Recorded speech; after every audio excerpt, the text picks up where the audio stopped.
ఏ రంగాల్లో మేము చేస్తాం అనేటువంటి అభిప్రాయం వారికి ఉంటే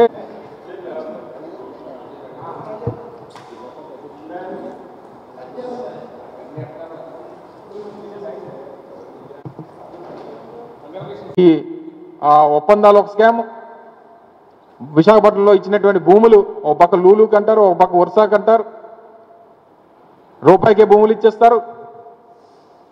ఇలా పెద్ద ఎత్తున మీరు చేస్తున్నటువంటి అవినీతి భాగవతాలు అన్నీ కూడా ప్రజల ముందు పెడతాం, ప్రజలకు తెలియజెప్పేటువంటి ప్రయత్నం చేస్తాం.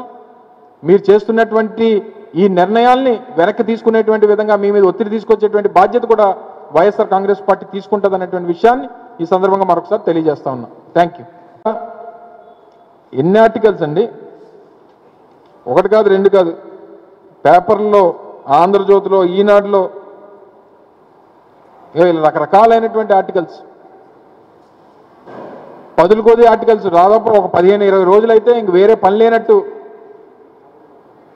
పదుల సంఖ్యలో రోజు దీని మీద ఆర్టికల్స్. రాష్ట్రానికి తీవ్ర నష్టం, అధిక ధర ఎందుకంటే అడ్డగోలు వాదన, అంతర్జాతీయ స్థాయిలో జగన్ అవినీతి, అవినీతి ఒప్పందానికి అడ్డగోలుగా సమర్థన, ఇలా రకరకాలైనటువంటి హెడ్డింగ్స్ పెట్టి అత్యంత తక్కువ ధరకు మేము ఒప్పందం చేసుకుంటే మా ప్రభుత్వంలో దాన్ని ఈ రకంగా నిందించారు.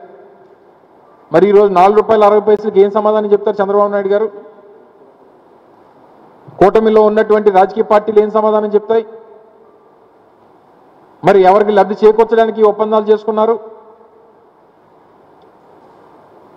దీని మీద నుంచి పడేటువంటి అదనపు భారం రాష్ట్రానికి నష్టం కలిగిస్తూ ఉంది. 25 సంవత్సరాల పాటు ఈ రేట్ని భరించాలి.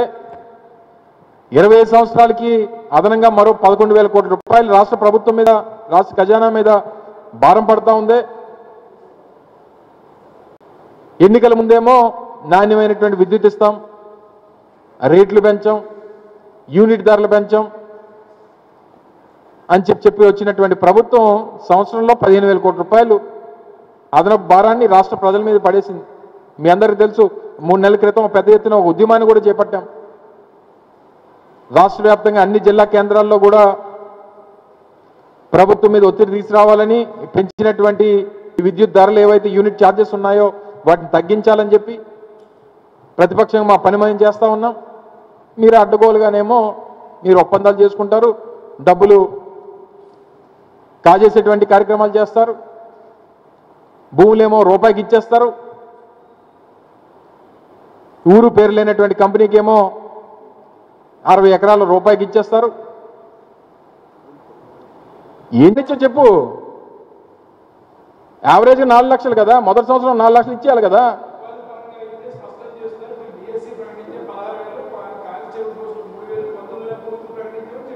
మేము 2,50,000 మందికి ఇచ్చాం ఉద్యోగాలు, వాలంటీర్లు చెప్పాను. దాంతో కలిపి 5 లక్షలు, 1,30,000 మంది విలేజ్ సెక్రటేరియట్, వార్డు సెక్రటేరియట్ 1,30,000 మంది, 35,000 మంది మెడికల్ స్టాఫ్, 50,000 మంది ఆర్టీసీ.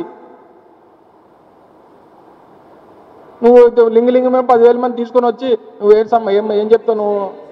నువ్వు అది ప్రతిదానికి గెలుపోవటంలో అనేటువంటి నువ్వు ప్రతిదానికి బేరీ చేయకు. ఇప్పుడు మేము కట్టిన పోర్టులు, మేము కట్టిన ఎయిర్పోర్టు, మేము కట్టిన మెడికల్ కాలేజీలు, మేము కట్టిన విలేజ్ సెక్రటేరియట్లు, మేము కట్టిన రైతు భరోసా కేంద్రాలు, మేము చేసినటువంటి కార్యక్రమాలు, మేము నడుపుతున్నటువంటి, మేము పెట్టినటువంటి ఈ విలేజ్ వార్డు సెక్రటేరియట్ కార్యక్రమాలు, ఇవన్నీ జగన్మోహన్ రెడ్డి చేసి అన్ని మంచి చేసి ఓడిపోయాం. వాళ్ళు కట్టారు సచివాలయం. ఏ సచివాలయం కట్టారు? ఏదేది మీరు చెప్పింది ఏం అర్థం అవ్వలేదు నాకు. మీరు ఏ తడబడిపోతున్నారు మీరు. మేము కంటిన్యూ చేసాం దాన్ని, మేము కంటిన్యూ చేసాం. అమరావతి 3 రాజధానుల్లో అదొక పార్ట్ మాకు. విశాఖపట్నం, అమరావతి, కర్నూలులో అమరావతి ఒకటి. మేమే అమరావతి కాదని చెప్పలేదు ఎప్పుడును, కానీ మేము అమరావతి మాత్రమే ఎప్పుడు అనలేదు. అమరావతితో పాటు విశాఖపట్నం, కర్నూలు అన్నాం తప్ప అమరావతి ఒకటే అని ఎప్పుడు అనలేదు మేము. సరే సరే, నువ్వు అన్నట్టే అదే అదే అనుకుందాం. చెప్పాను కదా నేను ఓడిపోయిన మొదటి రోజు చెప్పాను. నేను ఓడిపోయిన మొదటి రోజు చెప్పాను.